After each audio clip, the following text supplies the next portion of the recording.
Hey YouTube.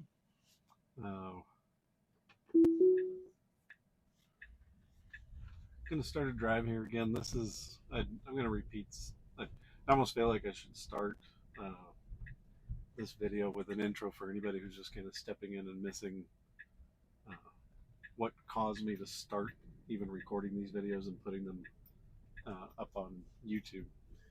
Um, so to start with, my intention is really thinking about it from this idea of a robo-taxi, right? Elon Musk says, "Hey, we're going to create this robo-taxi service. And if you happen to have a Tesla, um, I'm going to actually let this car go because the car kept hesitating and this Palisade was there. All right. So I'm not going to call that an intervention. I'm just going to call that personal choice.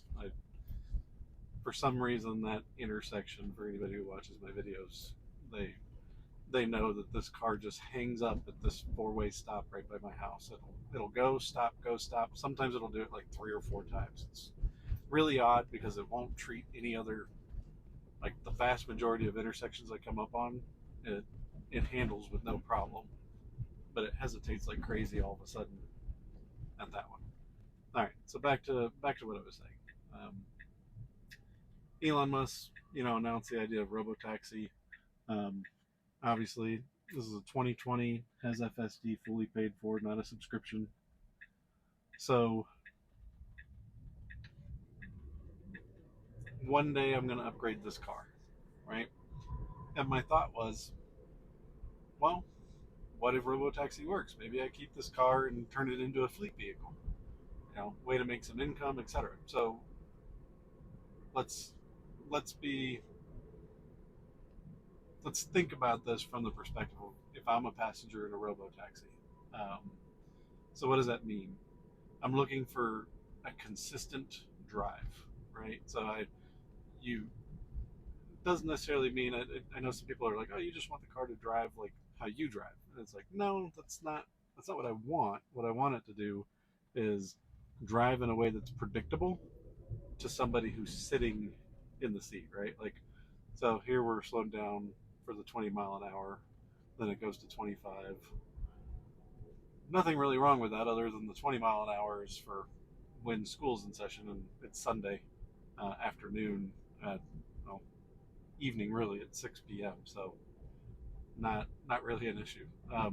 But again, is that a problem from a robotaxi perspective? No. But that's what I'm looking at is this actually feasible? You think about Waymo, right? Waymo uses LiDAR, radar, uh, all kinds of sensors, cameras as well, to manage its service, and it's restricted in geofence to a particular area. I know people who have used it. There you go, nice little pedestrian running across. Um, I know people have used them. They've enjoyed the ride, etc. I've watched YouTube videos on it, and so there are clearly people who will use the service. So the question becomes, can you create a service that's just uh, cameras? So I'm going to pause real quick with that thought, just to, and again, this version of FSD can be a little tricky. I think sometimes when it's following another vehicle, it does like a monkey see monkey do type of thing. But this right now, what you guys are seeing is the first time I've gone through downtown Cottleville with it going. It's actually supposed to be going like 20 miles an hour, so I don't know. I've never saw a speed limit for 20 going through the hood, but yeah. Anyway, it went through Cottleville and actually drove through Cottleville the way it should all the time. Uh, you, there's one that I said, I think I labeled it like not ready for a small town. If you watch that video, like every time it came across the pedestrian crosswalk, it would like slow down abruptly. Couldn't decide whether it wanted to come or go. So, I haven't been in on any updates 12.4.3. On other videos, I think I've talked about how sometimes I feel like the car, even though it doesn't get a significant update, sometimes it seems to learn. Um, I don't know if that's really happening or if it goes back to what we were just talking about, that consistency, right? Like today it's going to do it, tomorrow it's not, because maybe the sunlight was in a certain way or whatever. Whatever events are affecting it, that's the reality of what you need to think about from a robo taxi. Is it has to be able to provide consistent service in the rain, in the snow, on a bright sunny day when the sun is beaming right into your eyes, to an overcast day where things are nice and cool and pleasant, right? So, um, long story short, that's what I'm looking for. And so, if I seem like I'm being maybe a little particular at times, um, think about it. Just if you've never been into a car like this, and my wife is probably a perfect example. I hope to get her, maybe when I'm doing one of these videos, get her to go for a ride along, because like the idea of a car driving itself just freaks her out. Like she's interested. We're thinking about getting another car, and so like a Model Y is actually on the list of vehicles that she'd consider getting. But she does not want FSD. Has zero interest in FSD because she finds I don't know, she just she finds it so abrupt and so stop and go and so unpredictable that she's complained of it making her nauseous. Uh, she's complained of it just like just being annoying to be in, and so that's something that FSD needs to overcome, right? Like that's at the end of the day, if you want to have robotaxi as a service, who wants to get into a car when they feel like this kind of herky jerkiness of like, we're gonna go 30, and then abruptly we're gonna go down to 20, and then we're gonna shoot up to 35, and then we're right. Like it just needs to be a fluid and consistent thing, and then picking and grabbing a lane needs to be a consistent and fluid thing, right? Like I like what it did there. Cut into the lane right here that's ending, and then it signaled that it wanted to get over. Some of you can watch my other videos, and you will see that when I'm going to work in the morning, there's a lane that ends. It never signals to move over. It just basically gets forced to go over. And you can call it zipper merging, but the reality is the car doesn't know how to react when other people don't want to let it over. It won't speed up over the set speed limit. So its only option is going to be to brake heavy and slow down. But it gets itself into that issue, right? Like it's assuming that everybody's just going to be like, I don't know, let it over, whatever, right? Versus like it's not thinking, or rather it's not trained in a way to think about how a human would handle that situation, and maybe that human's not going to let you over. So, and maybe that person is like, nope, this is me, and so they're like tailgating the next car in front of them. They're not going to give you any wiggle room. All right, so back down a little bit so you can pull them behind them. So those again, just little things that a human driver would do that um, that it doesn't do. And I'm going to caveat that real quickly with, I don't know, this drive already is 3 miles in. I really, other than the beginning drive, just because of convenience, I wanted to let the other driver go. Other than that, I haven't even had my hand on the wheel once. And that's again new to this particular thing. So 3 miles isn't exactly a long distance, but that being said, if I recall correctly, I want to say that the average like Uber drive is, I forget the statistic, but it's not as long as you might think. It might be like somewhere between 5 and 10 miles. It's not a super long distance to go.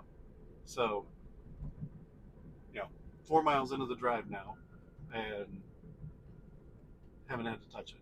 But again, what's the experience that I had? Right now, it's a speed limit 35. I don't know.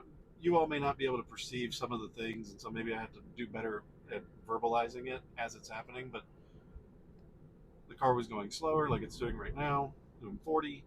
It sped up when we were going downhill, and then abruptly, just for like it was comfortable going faster. Then abruptly, it wanted to slow back down again. Like I don't know, like it realized it's speeding, or it realized that the flow of traffic was going slower than it was, and then again, it was just an abrupt change. So those little abrupt movements that seem illogical, right? Uh, those are the ones that get my wife. Like, it makes her uncomfortable. Um, and I think that my wife is a good representative sample of most people. I've got friends that I talk to at work about FSD, and I've got friends that I hang out with on the weekend. I've been in the car with three of them using FSD. Two want nothing to do with being in the car when FSD is on, and the other is just fine hanging out and going for a ride. So, two-thirds of your population of people who have gotten into this car and experienced FSD within the first mile of the drive were so freaked out by it that they wanted nothing more to do with it. It's got to be able to overcome those types of objections, and there are always going to be some people who'll never want anything to do with a full self-driving car. Like the idea of that's just too scary to them. They're not willing to take the risk, etc. Right? Um, but two-thirds, that's a pretty good part of your, again, small sample size, right? But that's still a very, very, very large percentage of people who've experienced FSD. And by the way, all of those experiences were on version 12 or better, um, and didn't really care for it. The one person that I said joined me and went for the ride and was completely fine with it, even they said, "Hey, it's fine. It's just a little herky jerky. Like it's a little just random in terms of when it speeds up and slows down." So again, even they had that feedback of consistency. So, and you sometimes wonder, is that a regional difference? I'm in the Midwest, right? A lot of training happens in, California, San Francisco area, etc. So, um, yeah, you're the one driving. So, uh, people who have Tesla insurance will chuckle at that. So the key thing for me is when I do these videos, they're going to be raw videos, at least for now. I mean, who knows? Maybe one day a lot of people actually like watching this stuff, or a lot of people like watching me, and who knows, right? Like I don't say no to anything. I've got the ability to produce or edit uh, videos. I just don't really have the time. So, um, so yeah. So what we'll end up doing at one point, if this carries on long enough and there's enough updates where it's worth kind of like doing it, I'll continue to make these videos, and maybe I'll some add some additional content. Like, in other words, more edited content, something that's like quick bites where you guys can get your information and not have to sit through miles and miles of uneventful and non-entertaining uh, content, right? Like, I don't know, best of type scenario. So we're going to merge onto the highway. So this will switch us over to the highway stack.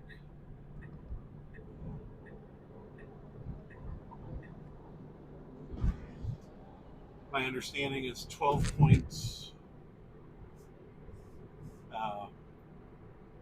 12.5 supposedly will do away with the city slash highway stack being separate, like they'll get merged. So, fingers crossed that's huge, right? That's for any of you that don't have FSD or don't have the ability to get in a car that has FSD and look at it. Uh, Man, going from version 11 to version 12. Version 11, if people asked me about like robotaxi, I'd have been like, no way, not even close. You know, uh, version 12 hit, and that was the first time that I would say I became a believer. Like I was like, wait a minute, like maybe they can make this work. Um, I was very, very impressed with it. So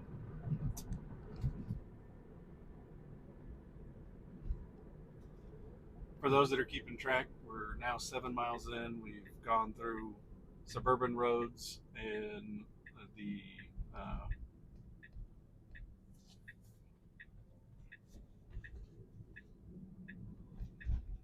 Sorry, this is just a very interesting interchange. So rather than talking, I'm focusing on the car and what it's doing and making sure that it actually handles everything okay. And it really did. Now, it got super lucky that uh, there weren't a lot of cars there, but it actually did everything 100% fine. I'm not going to have any fault with that. So, like I was saying, 7 miles in, still no interventions, still no hands on wheel. In fact, still no hands on wheel to the point of there was an F-150 to the left of me, and the passenger, the lady, was. I mean, you could just tell she had no idea what was going on. Like she could see that my hands were not on the steering wheel and the car was driving itself, and you could tell that was making her kind of uncomfortable. But the car was actually handling itself properly. All right, so now this I would say is improper, um, but partly because of the fact we just kind of cut off a minivan that was in this lane. It had plenty of room to make the move safely, but it's like it legit went from this right lane over to the left lane, back over to the right lane. Now, maybe it did that just to allow people to, like, I guess, get on the road if they needed to, but there was nobody that was trying to get on the road, so why are you vacating the lane very randomly? Um, and they're actually following me. So, where we're going, just so you know, and I'll have to stop the video, do like a part two, maybe part three. I'm just gonna do some random driving, but just going to the recycle center, doing my recycling, and used to pay to have them pick it up, but during COVID they actually stopped picking it up, and I just reached a point where we've got in the trip, but I reached a point where okay, I'll just take it to the recycling center, and it didn't, like it just never kicks back in where I paid for service. For lack of a better way of putting it, the just I think we were paying, I forget, I don't know, maybe it was 20-30 bucks a month for the service to be added onto our trash or something, and it just they started coming up with so many different weird rules, and we got so used to just driving up here as one of our errands to recycle our stuff that we just never did it. Now we just do it ourselves. So um, not a really big deal. Obviously, it's only 8 miles from my house, so what the heck. So anyway, I'll kill the video here and find a new location to go to, and we'll start again.